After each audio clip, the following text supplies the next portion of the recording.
everybody, it's Romania Black, and we are on episode 7. Blooming to you. Nope, I'm not looking forward to this. You know why I'm not looking forward to this? Because last episode, we had this really complex, layered out, structured conversation about how Yuu and Nanami have very different opinions about identity, about relationships, about expressing themselves and personas. And by the end of the episode, it was like, oh, they're fine. They're going to be all right as rain. No, you get that impression by the end of it. There's like this calm before the storm, this like sinking feeling, because when you get to that end credit scene, it's like Nanami and you are not on the same wavelengths. They're not. You wants to change to fall in love with Nanami, and Nanami does not want you to fall in love with her because she likes the complacency of where things are and how she can like appreciate you, and you doesn't have the complications and complexity of love are not present. So it's like, I don't know. It felt very calm before the storm. It felt very much like everything seems like it's okay, but it's boiling under the surface. And it's like the tea kettle's about to let off a bunch of steam. I just don't get good vibes. I just don't get good vibes. And I don't know what to do about it. So what can we do except watch the episode and find out? So I do want to thank everybody on YouTube and Patreon for being very good about spoilers, because I don't really have, if I can tell you all honestly, by the time you all watch this, I'll probably finish the series, but I don't have a moderator for this series. Neither of my moderators have really seen this series. So they were like, "Are you okay?" And I was like, "Yeah, I'll be fine." So I feel like I would be fine with this series without one. So I'm very grateful that everyone's been super kind so far in the comments and not tried to spoil, or if they have like spoilery things to talk about, they will spoiler tag it, which is so appreciative, because anytime you have a series, it's very easy for somebody to be like, well, here's how it is. And it's like, oh, no, let me get to that part. So thank you all so much. I want to give a special thanks to everybody on YouTube, everyone on Patreon, as well as the philanthropy tier for being so kind and generous to help me be able to get the subscription to watch this show, because it's not on the usual streaming platform that I watch things on. So I had to buy a subscription to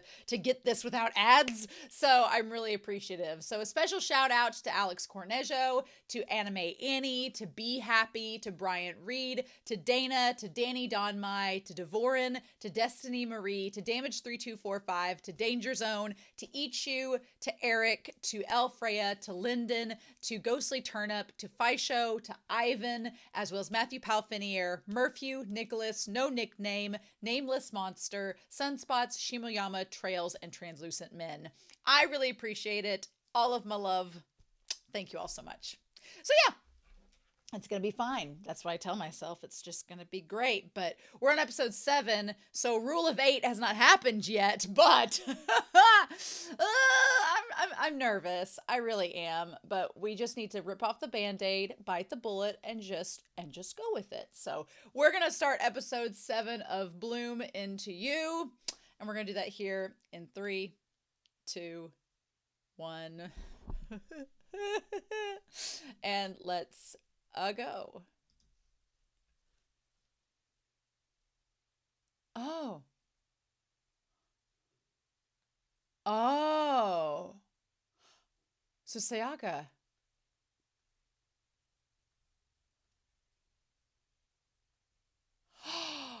Oh.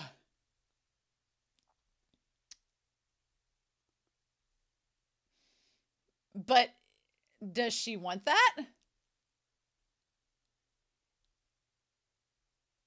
Did she say yes, I'm assuming? Oh, wow. So she is. Yeah, okay.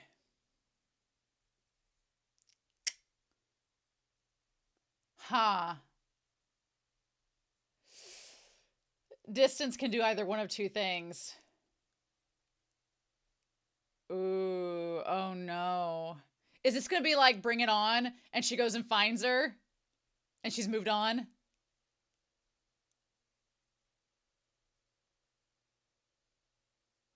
Oh, even worse.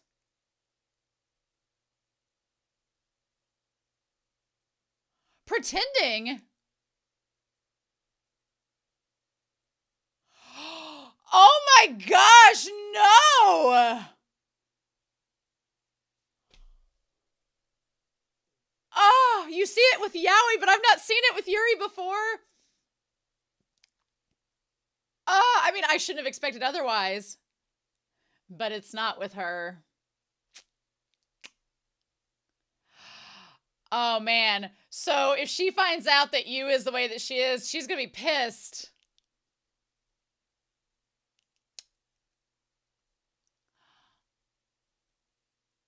Oh. And so it was Nanami instead. Ooh, I like this angle. Did her Yuri radar go off when she saw Nanami too? And she fell in love.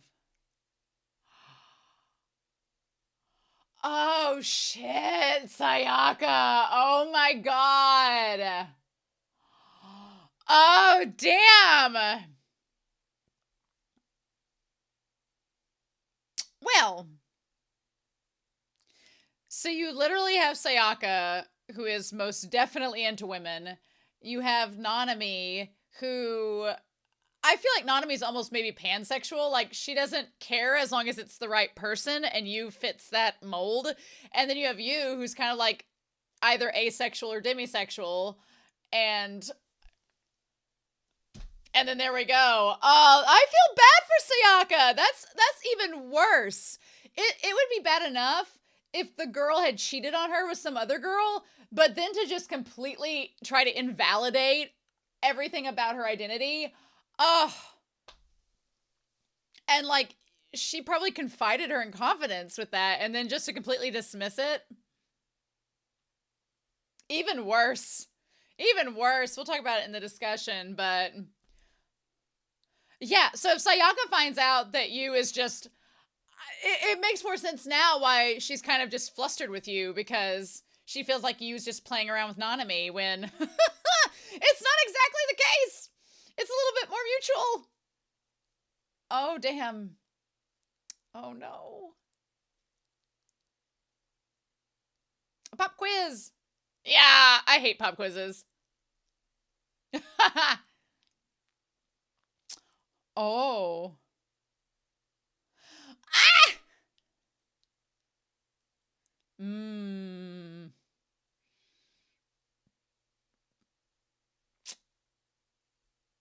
Oh, but she doesn't care as long as she can stand behind her.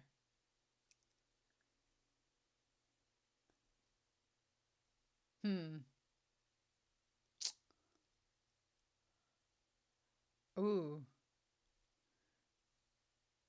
Her real personality. Ooh. Interesting. What are you going to tell her? What are you going to say to that, Yuu?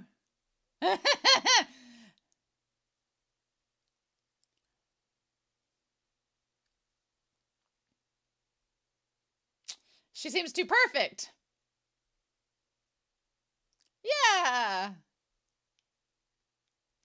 Like a walking cliche. True. They're a lot more interesting, too.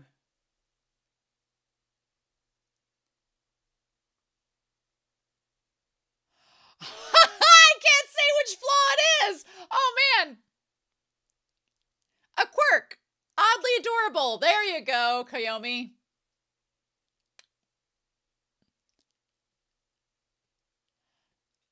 You could. You could go that route.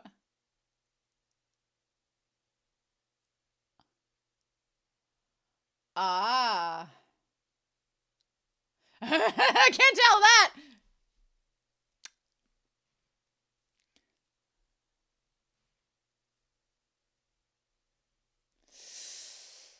Oh, you do have a lot of secrets.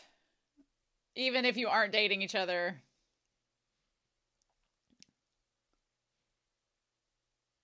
Oh no! Not the sports anime cliche of extra lessons! Oh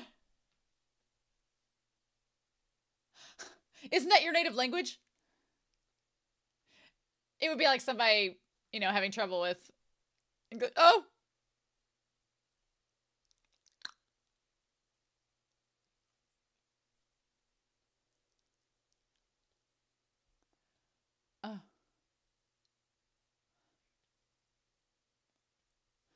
Yeah, there we go.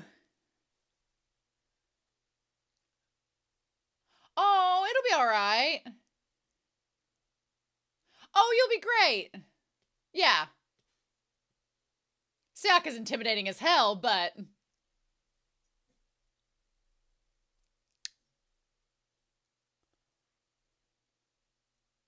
Ah. Hmm. Why do you keep track, stalker?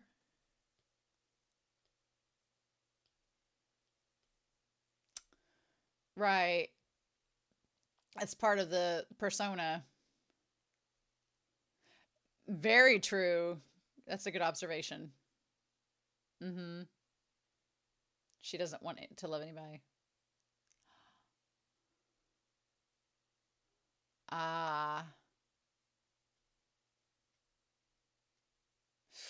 Ooh. Oh, she didn't deny that.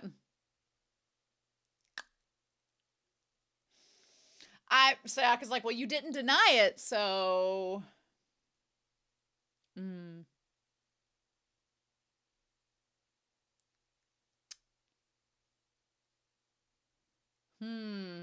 Funny that.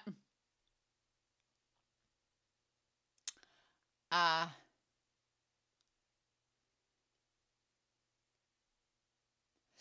Oh, that just hurt like going there. Ooh. You're asking such a question.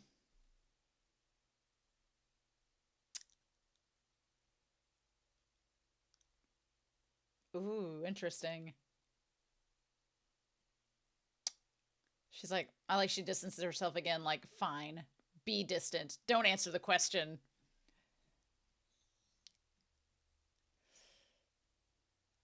Of course she'll wait on you. Mm-hmm. Oh, man. That is very much seemingly the case. Oh, damn. Oh, my God. Wow, and that's exactly what Nanami wants, is for her to stay as her friend and nothing more.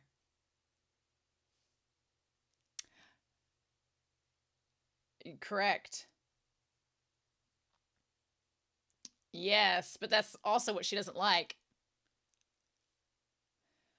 Uh-huh. Because she's got her own reasons to not ask.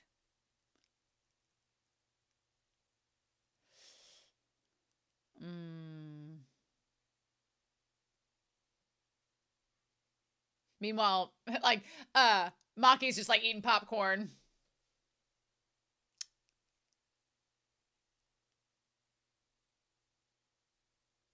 Hmm.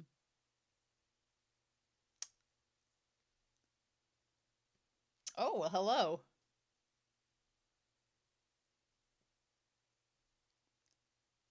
Hmm. Nice.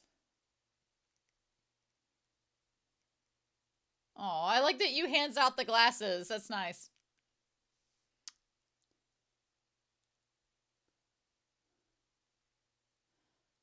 Aw. So she read it too. Oh, her blush. All right. Cute.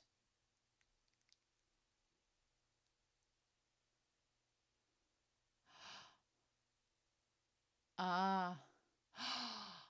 Oh.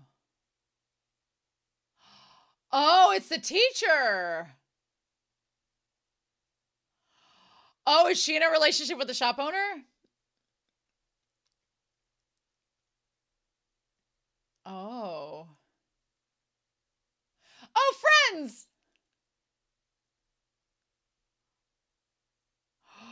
Oh, uh-huh. Uh-huh. Are you now? I'm sure.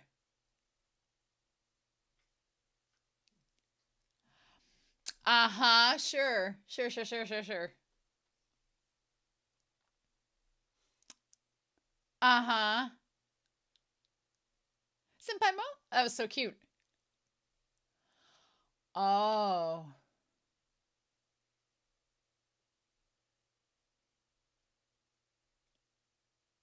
Interesting.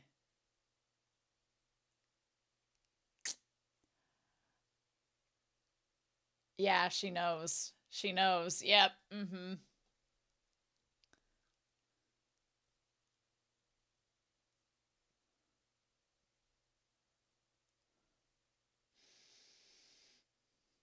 I mean, yeah, what is she allowed to say? Hmm.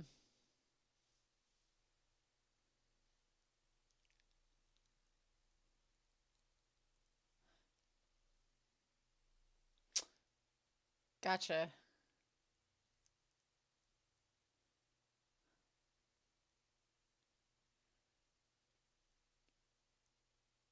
You gonna get jealous?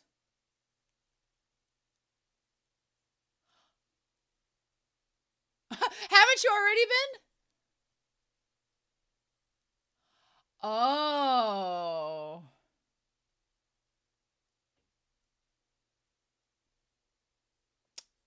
Okay.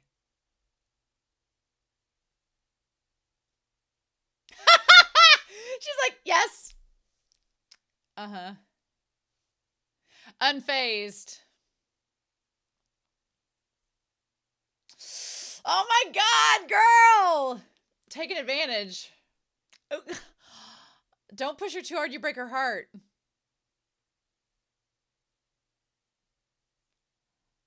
Oh. Uh.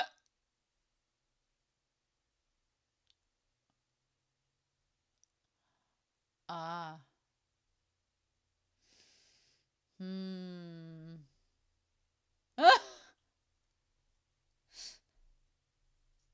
Good grief! Yeah. Right, right. Yeah. Can you? Are you sure about that? Uh, uh.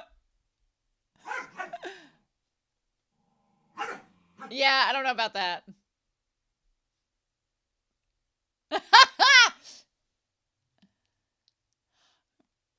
She can talk the talk. Oh, man. I like that Yu's keeping all of these little parts secret. Right, she can't mention them to Kiyomi.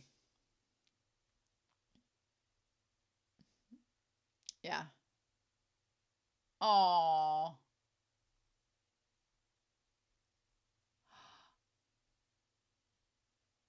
Oh, uh-huh. Hmm. I love it.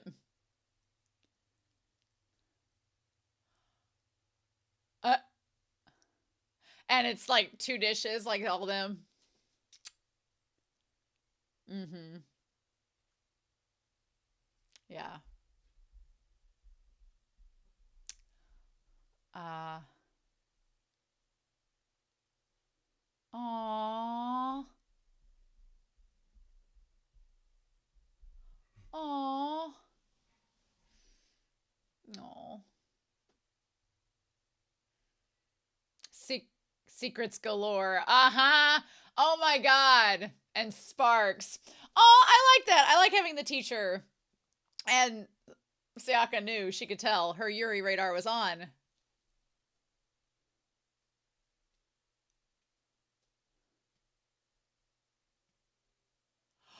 Oh.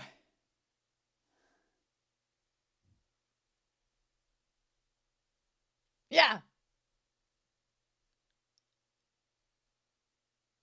Maki's face. Not calling you Suguru.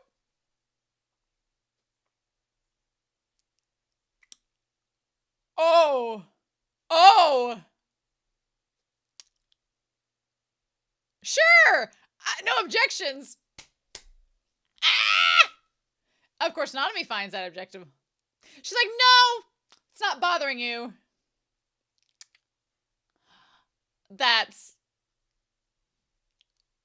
Uh-huh. Did they not? But no. Mm.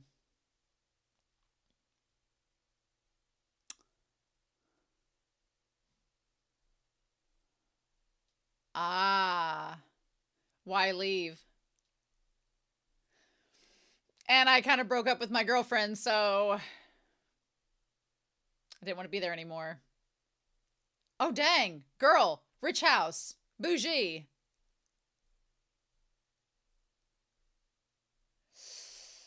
Hmm.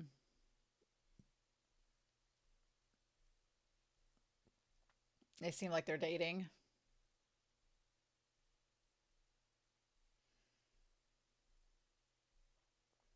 She thinks, oh, it won't be different. Ah. And you keep telling yourself that because that means she's not, yeah, she can't be yours. She can't be anybody's.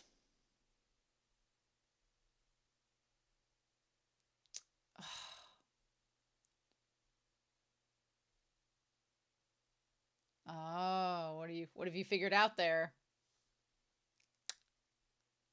Ah, don't mess this up. Also, that outfit is so cute. Love that outfit. Would wear that in a heartbeat.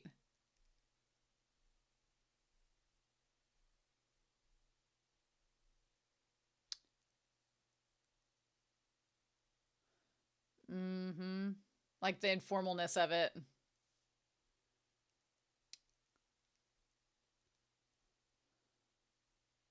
Mm.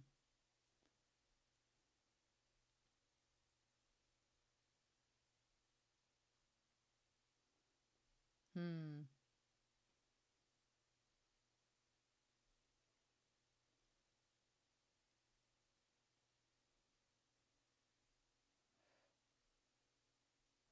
Oh, girl, be careful. Be careful.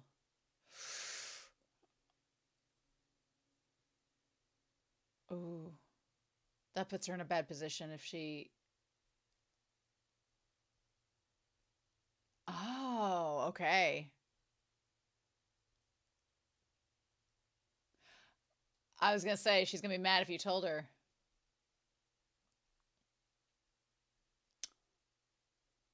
You were just so open about it.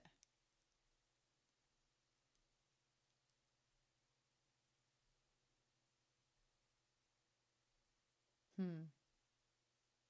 Yeah, just saying it without any hesitation. Oh, I love it. Oh. Oh, and she saw right through it.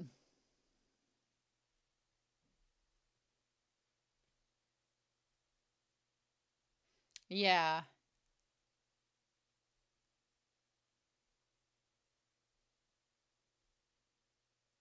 Hmm. Yeah, what do you like about her? She's like, well, that's part of it.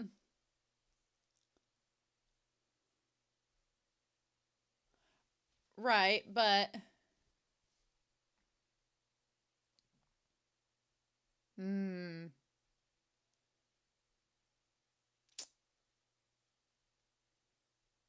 I'm glad she has this chance to talk to her about it. Yeah, that's nice. Hmm.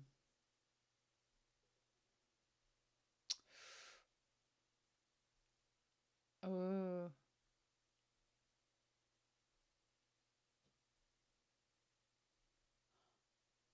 Ah.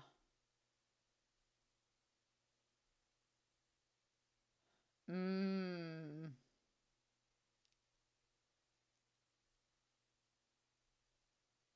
Hmm.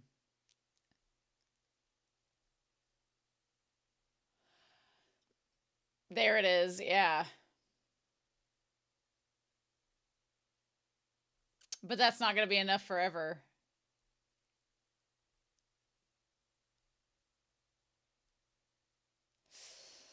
I mean, I'm curious what she'll say to that.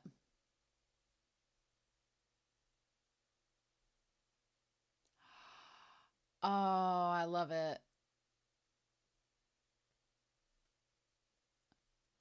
Oh, nice. That's why you're kind.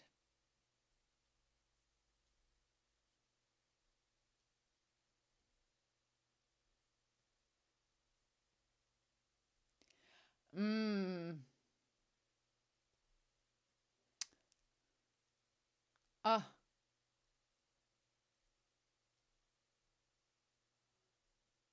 Aw. Aw.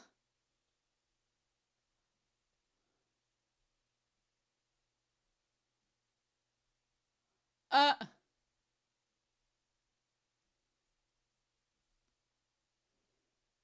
Huh.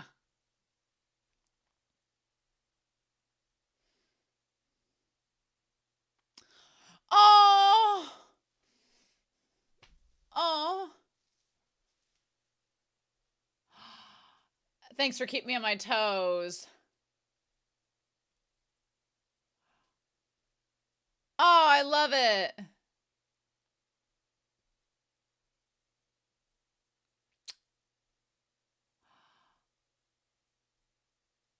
Oh. Shut up. Yes.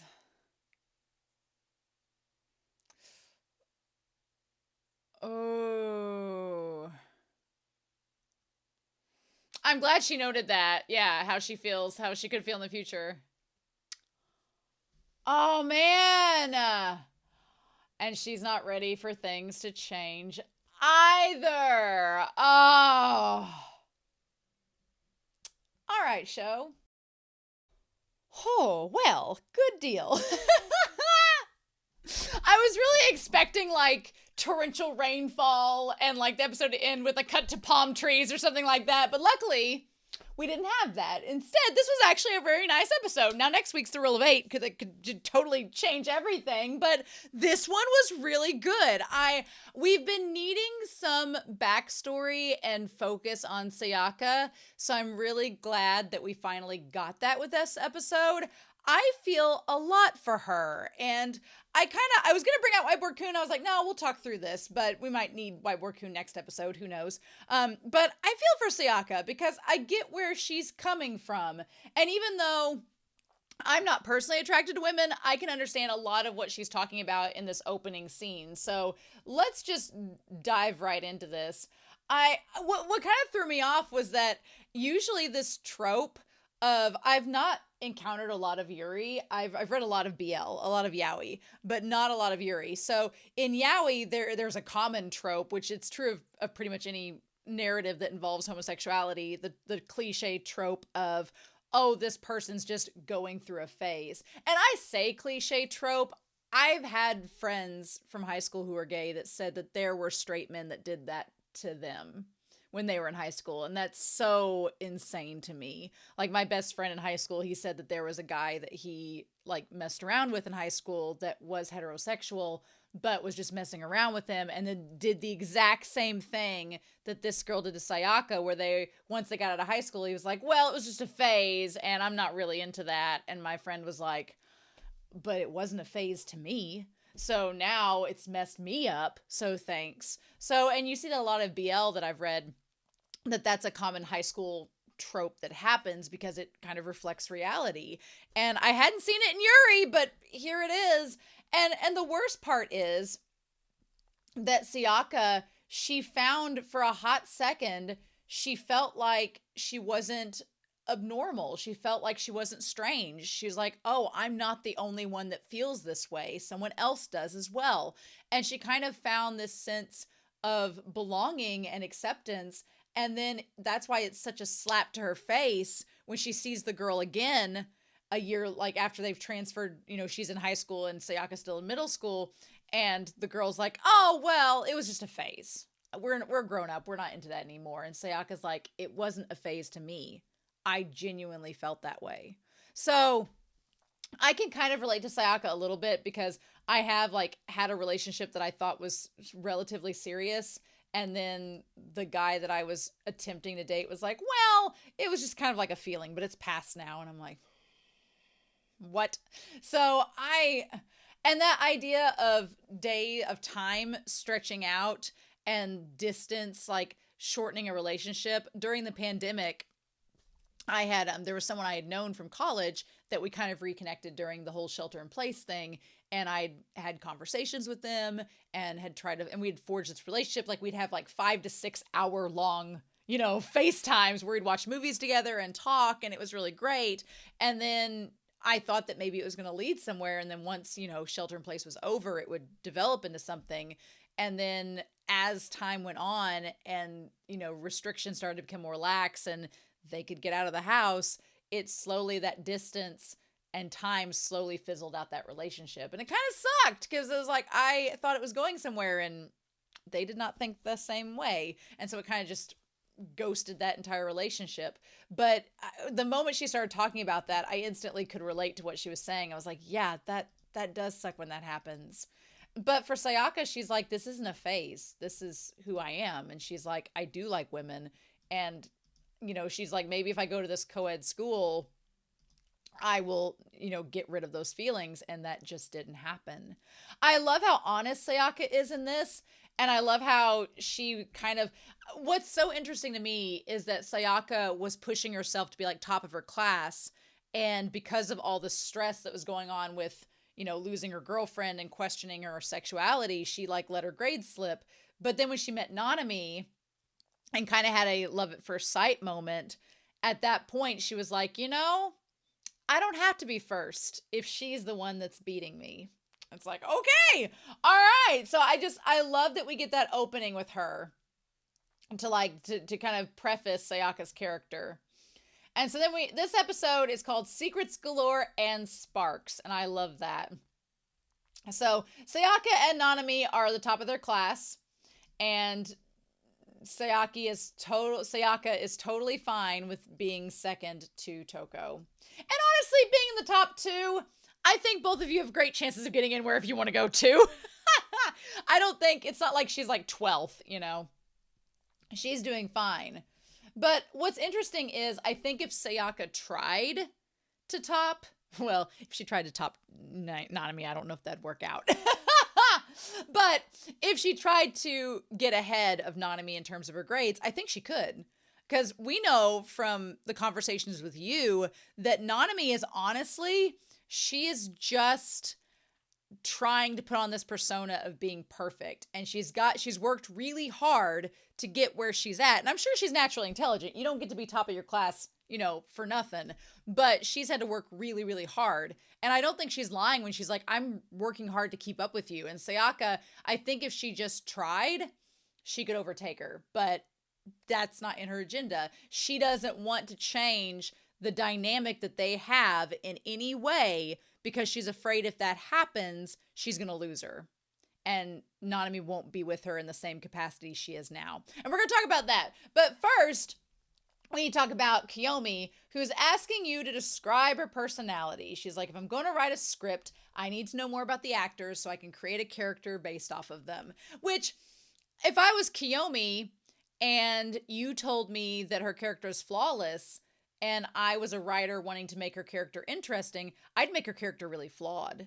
And I'd be like, okay, well, here's how her character is. And it would be hilarious if Kiyomi's perception of the opposite of Nanami is actually how Nanami is, and you's like, so it was actually being revealing, Nanami's actual personality. That would be interesting. I'd be all for that. That'd be really cool to see. But I get, Kiyomi's like, somebody that's perfect and doesn't have flaws, they're boring and they're cliche. And I'm like, which is why it's so good that Nanami actually has flaws. She just doesn't present them to the people around her except for you. Right? There's a lot of focus in this episode on feet. A lot of focus on feet and the placement of feet. I don't know if that was in the manga or if it was just like a stylistic thing the anime does. Obviously, there's lots of focus on the lips and the cups and everything, but there's a lot of focus on feet and leg placement and how feet turn, and I noticed that throughout the episode. I thought that was interesting. I also love that Yuu says, the truth is she has so many flaws, it's overwhelming, but I can't say that. So then Kiyomi asks her if there's anything adorable about her, and she's like, well, I could talk about how she loves things, but that might be saying too much. Or maybe if she's blushy, does that count? And so poor Yuu, she's just having a hard time coming up with something to say. And she's like, she's like, for two people that aren't dating, we have a lot of secrets that we can't talk about. Also, Akari comes in asking for help with Japanese, and she's like, Riko is a total harpy, and that's when Hakozaki sensei comes in. I love that Akari has the stereotypical sports anime plotline of, help, I need to get my grades better or we can't go to the tournament. I instantly thought of Haikyuu and Kuroko's Basketball and Slam Dunk. I instantly thought of all of those series where their grades are impeding them from competing. Poor Akari, she cannot help but be a sports anime cliche.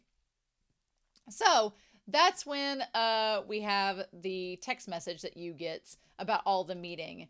And I appreciate that Kiyomi talks about being nervous, where she's like, I'm writing a script, and you've told me Nanami is taking this play very seriously, so I want to do a good job. So I don't blame Kiyomi for being nervous. So there's another love letter to Nanami, and it's from a girl this time. I'm surprised that it took until now for, one, Nanami to acknowledge a love letter from a girl in front of Sayaka, and two, for Sayaka to ask her, mainly for Sayaka to ask her if she likes girls. I'm surprised it took this long, considering this isn't the first time that a girl has asked her out. But Sayaka notes that Nanami treats everyone like a friend, which gives the impression that she's easy to approach, but she actually holds everybody at a distance so they don't get too close, which Sayaka's observing very well, because that's exactly what Nanami does. The only reason she's keeping Yuu close to her is that she thinks Yuu will never love her, so Yuu will never confess to her. So as long as she has Yuu, like we said last episode, there is a bit of selfishness there, because Nanami is assuming that Yuu will never change. And Nanami is, I don't want to say taking Yuu and Sayaka for granted, because I don't think that she truly is, but there is an element of taking for granted here, because Nanami is taking for granted that Sayaka will always care about her, but not want to ruin their relationship, so everything will stay the same, nothing will change. She's taking for granted that that's going to be the case, and we'll talk about that later. But she's also kind of taking for granted that Yuu is never going to want to love her, or will never change. So Nanami's like, I'm happy the way I am. I'm happy with how this is. This works for me, so we'll just never change anything. And she's kind of taking for granted that Sayaka and Yuu very well could change. And that's totally normal, even a good thing, but she wants things to just stay absolutely as they are. And that way it's comfortable for her. She can keep everyone at a distance, but keep Yuu close, because Yuu's not going to confess to her. So it's very convenient for her. She can have an outlet for her love and someone to keep her from being lonely, but she doesn't have to worry about that person reciprocating those feelings. And that is a little bit selfish. Just a wee bit. But Yuu is kind of being that back by being like, well, I'm going to keep seeing where this takes me. So there's some selfishness on both ends. It's just interesting how Yuu wants to change and Sayaka does not. So Sayaka asks her if, she likes girls, and Nanami's like, well, she's like, that's not the problem. It's just hard to turn them down. She's like, guys just go, okay, and then go, she kind of responds very generalizing. She's like, oh, guys just walk away, like whatever. But a girl gets really upset. But she doesn't deny that she likes girls. She doesn't turn down the notion, which kind of piques Sayaka's interest. And for a moment, she gets a little bit close to Nanami, and then she kind of backs off. Because I think she's like, you and Yuu are becoming really fast friends. And Nanami's like, oh, what? She's like, well, And then Sayaka says, what about her piqued your interest? And Nanami's like, it's just that she's the only girl. That's all. She's like, what's so strange about that? And Sayaka kind of backs off, being like, fine, you want to talk about it? Like the wall instantly comes down. And she's like, fine, you don't want to talk about it anymore? That's fine by me. But Sayaka does say this about Nanami. She says she'll never belong to anyone. She's like, I just need you to stay like that. And as long as you stay that way, I can be close to you. Because, yeah, if Nanami lets down her walls and lets you be close to her, then she won't need Sayaka. Or Sayaka doesn't think that Nanami will need her as much or in the same capacity if she loves and returns that affection to you. Now, that's not true because as Nanami says at the end of the episode, she's like, you are very special to me and you have a very special place in my heart and I can't replace you. So, I mean, which is true. Even if you fall in love with someone, your best friend is your best friend. The thing that sucks is that Sayaka loves her best friend, but she knows that it would never be reciprocated. So she makes the choice of kind of being selfless and just accepting and standing back and letting her fall in love with someone else, which is so, I mean, noble for sure, but that's so hard. Like, I don't know if I could do that. I don't know if I loved someone and thought there was an opening, it'd take a lot, but I also kind of know because I do have I have a coworker that I work with that I really do like, but it's one of those scenarios where I'm kind of like in a boat like Sayaka where one, we're coworkers, so that makes it complicated. And it's like, if things don't work out, then it's awkward at work, you know? But also I'm kind of like Sayaka, like there's always that hesitancy where what if you say something and they say no, and it changes your relationship? Because if you're good friends with them and then they say no, it's like, oh no, that's not good. And so then it could ruin your whole relationship. So I instantly understand where Sayaka's coming from. And I don't blame her for not wanting to go all the way in confessing, because then it could change everything and you won't have that same relationship anymore. But I like that Nanami also takes this time to talk about her perspective, where she recognizes that Sayaka is very kind, but it's not like Yuu. Yuu is so open and nonchalant and just very blunt that Nanami feels she can open up to her and reveal that secret side of her, and Yuu's not going to judge her, and Yuu doesn't expect her to be different. Yuu accepts those flaws and how she is with open arms. Here, she talks about Sayaka being like, Sayaka doesn't overstep her boundaries. She keeps her distance like she believes Nanami wants. But in the same vein, she's like, she just wants me to stay perfect. And as long as I keep playing that role, she doesn't ask what's hidden behind it. And she's like, I just have more secrets to keep that way. Which is kind of sad because the thing about it is Sayaka is keeping Nanami at arm's length because she thinks that's what Nanami wants.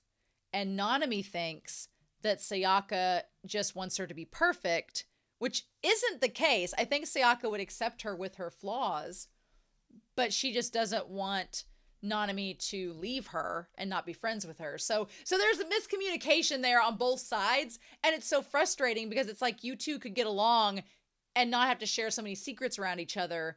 But then the question is Sayaka, if Sayaka revealed everything and Nanami revealed everything and Sayaka confessed and Nanami said no, would Sayaka stick around knowing that she didn't have a chance? Or would she see that as like a chapter closing and her moving on? I think she would always be best friends with Nanami regardless, but I think that would lead her to have to make some different choices moving forward, which we'll talk about later. So they go to the shop. I love the shop owner and Rico, the teacher, right?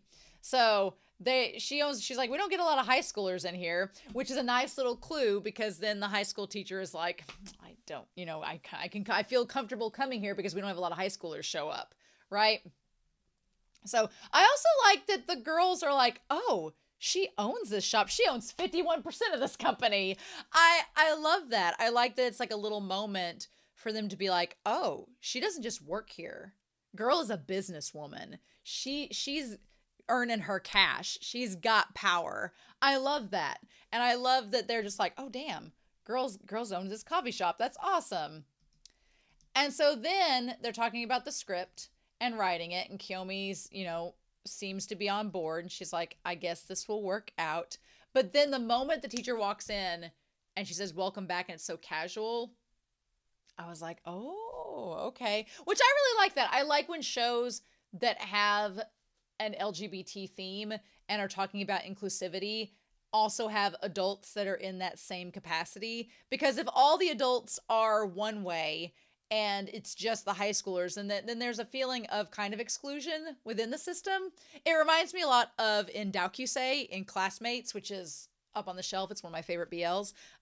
One of the teachers that is instructing our two protagonists in Daokyusei, he's also gay. So he's able to kind of connect with the two of them and offer advice and kind of do what the shop owner does with Sayaka at the end of this episode. So I really like that. I like the idea of having an adult figure in their lives that can offer advice and kind of let them know as high schoolers that, hey, not only quote unquote it gets better, but also, I had the same issues and doubts that you did, but now I'm an adult and I can tell you from experience that that's going to pass and you're going to be able to be yourself and it's going to be okay.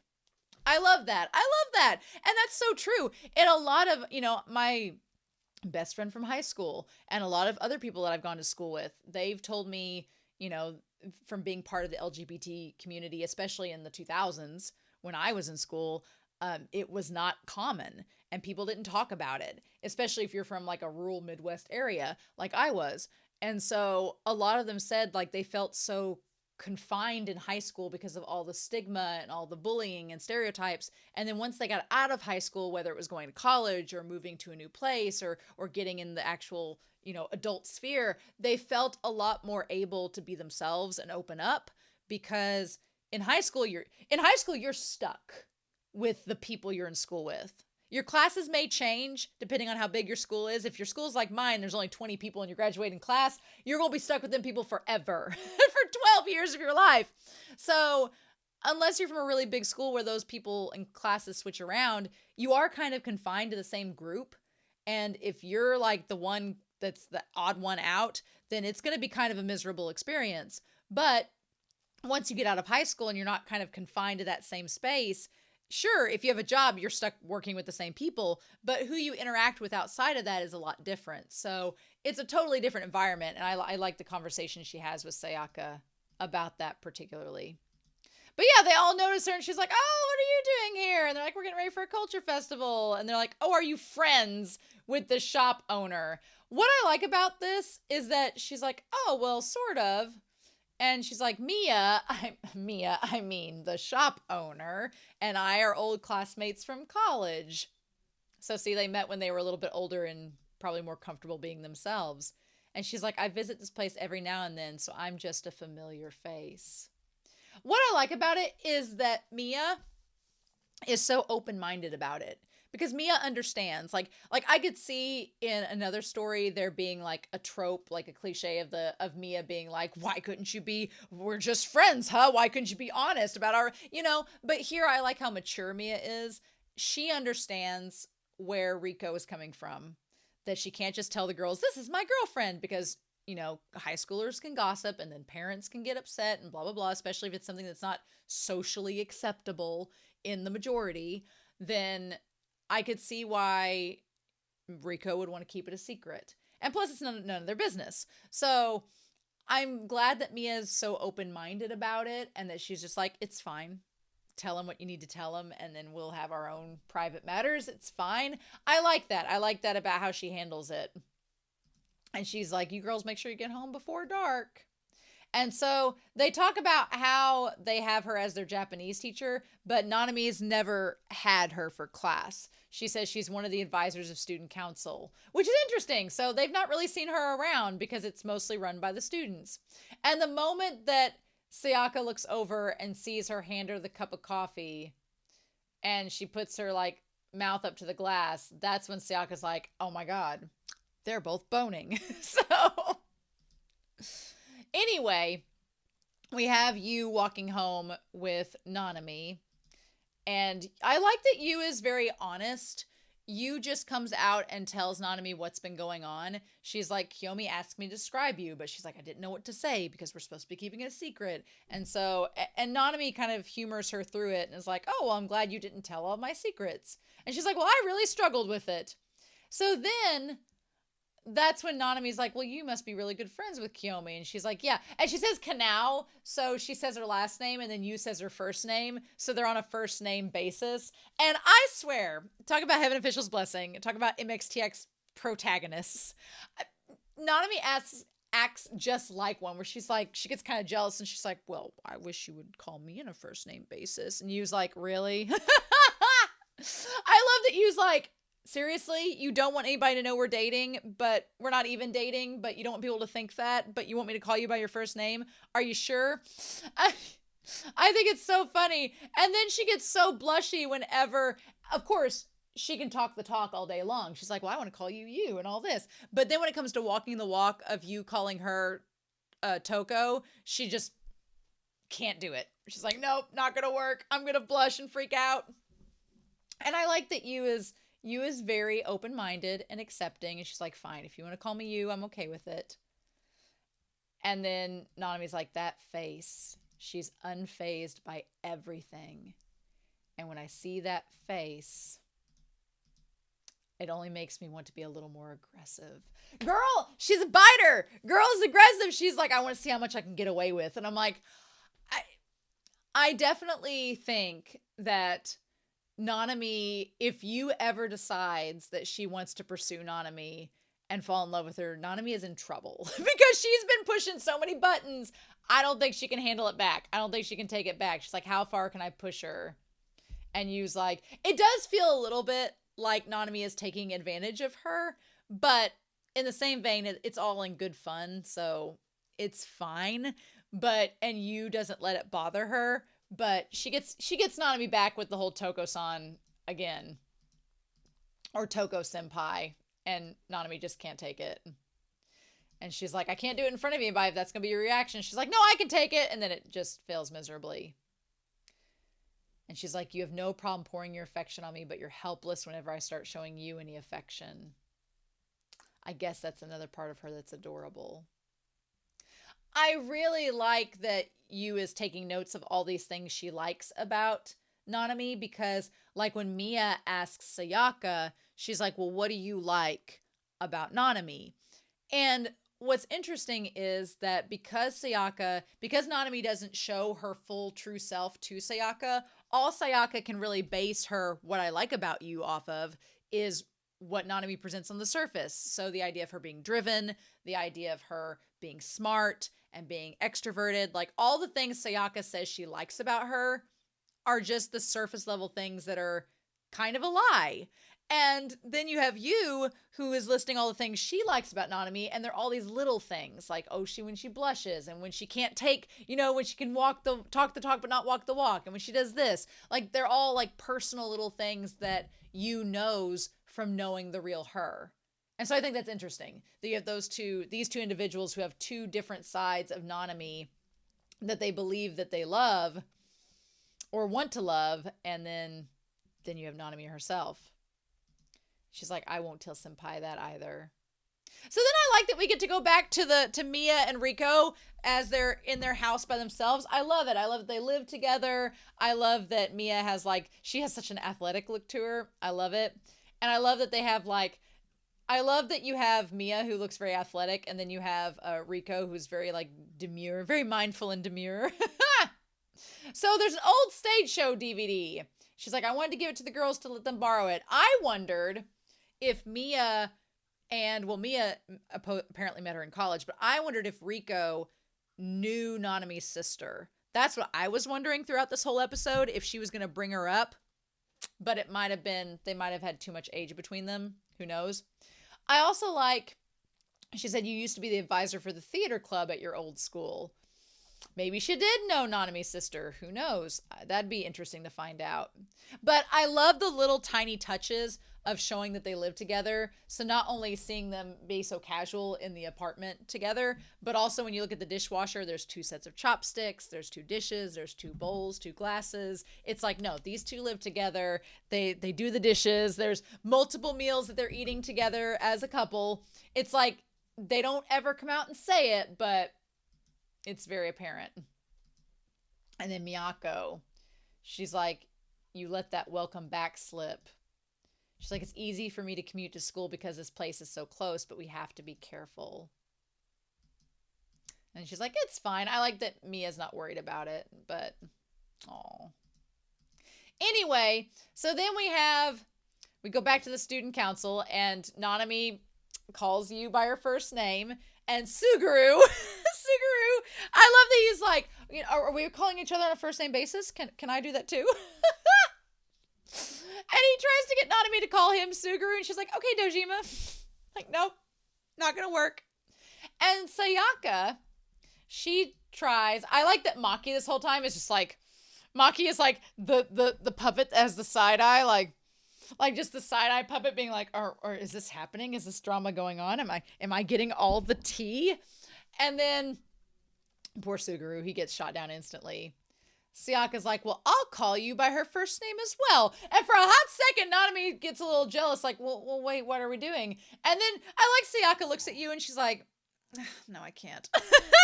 She's like, ew, I don't want to.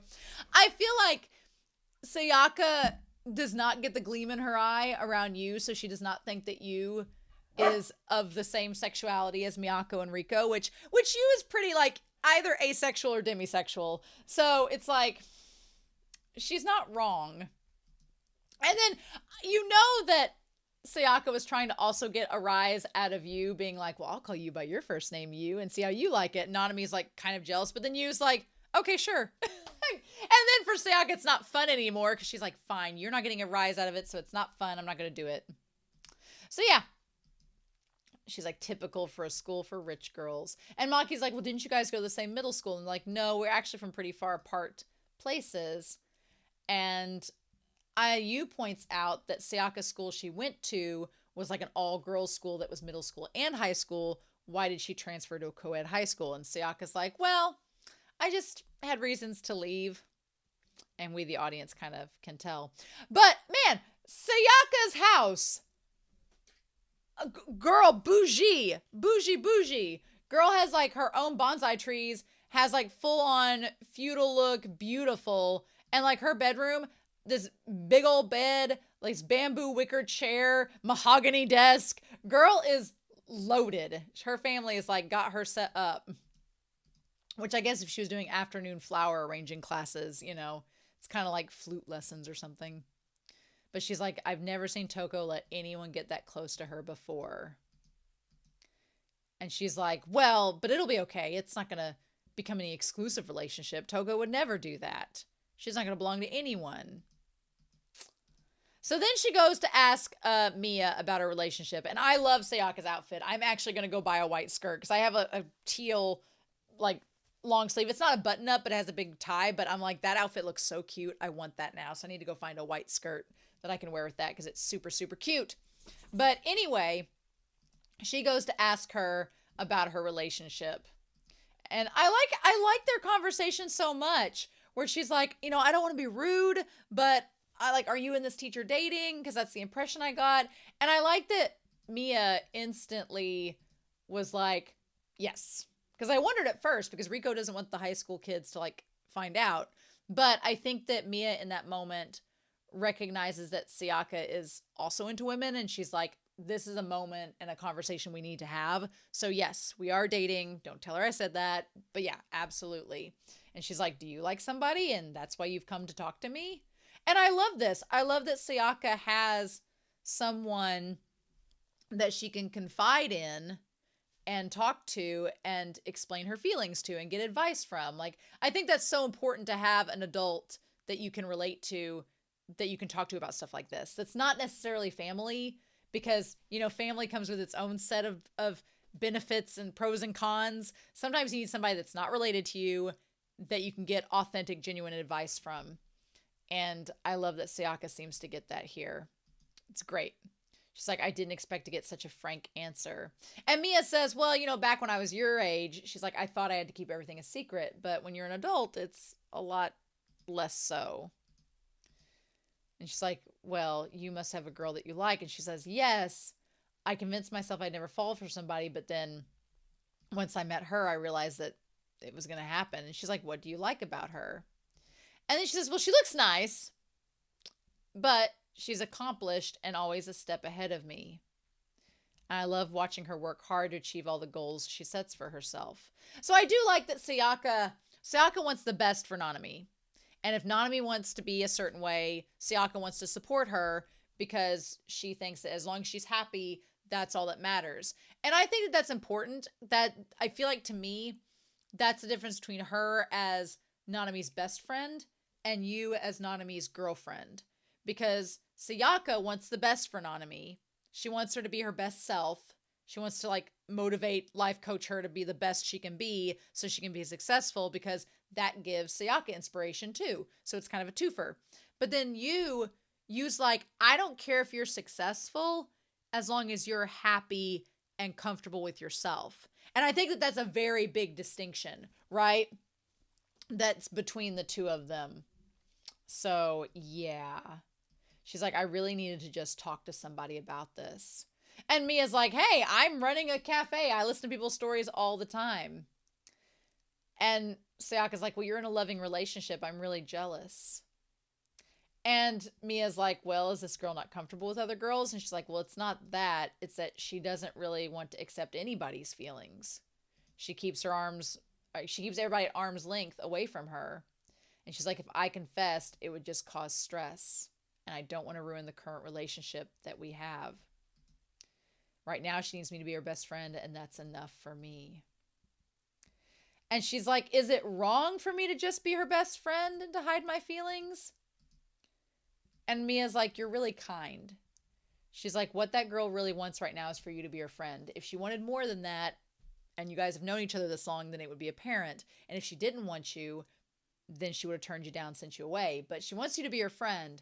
So for you to put aside your feelings to do that for her, that's really kind. And she's like, well, what if I'm not kind? What if I'm just afraid of being separated from her? And Mia's like, well, regardless of the reason, you know, you're putting a lot of stress on yourself to keep her safe. So that's not selfish. That's being kind. And she says, take this, okay? And I don't know what she gave her, but she says, thank you. So I don't know what she gave her in that moment. But anyway, Sayaka, I don't know if it was just the coffee or if there's something else to it, but Sayaka and her both end up having that conversation about Nanami still being on top. And she's like, sure, sure. And that's when Nanami's like, I'm glad you're a part of my life. Without you, things would be easier, and I'd probably slack off and I wouldn't be as good as I am. But she's like, not just academically, but being president in the council. So when I stand in front of you, I feel it helps me become the ideal person that I strive for. She's like, yeah. She's like, I need somebody like you to back me up and keep pushing me forward. And she's like, I'm really glad that you're the one to do that. She's like, so I'll always rely on you, Sayaka. And of course, Sayaka's like, the words I held back will just keep growing. And one day they may very well rend my heart in two. But for I'm not ready for things to change. That's so interesting, because what I was thinking of the whole time in this episode is that, yeah, for now, being her friend is enough. But I feel like there's going to come a day where she's going to want to be more than that. And the thing is, when that day comes, she's going to have to face that truth head on and then move forward from it. So I like that Sayaka recognizes, she's like, someday I'm going to have to face it, but today is not that day. She's like, I don't want to change yet. Meanwhile, you have you over here that's like, I want to just know how to love her. How do I do that? And Nanami is like, I just want everything to be as it is, because everything's very comfortable for her right now. I also like at the very end, you have the classroom hallway, and there's like a stripe down the middle, and on one side is Nanami and on the other side is you. It's very Very symbolic. But yeah. So, this episode was so good. This episode was great. I really loved getting Sayaka. I really loved getting Sayaka's perspective on this and finding out more about her character. That was wonderful. And just kind of, I'm glad it wasn't. I was really scared it was going to be like doom and gloom this episode. So I'm glad that wasn't the case. But next week is the rule of 8. And if you're not familiar with the rule of 8, basically that just means that anytime there's an 8th episode in a series of 11 to 13 episodes, it's usually a pretty good one. So we'll just have to wait and see. But I'm very curious to know your thoughts down below. I hope you all have a wonderful week. Please stay safe, take care, and yeah, I'll be back next week with episode 8 of Bloom Into You.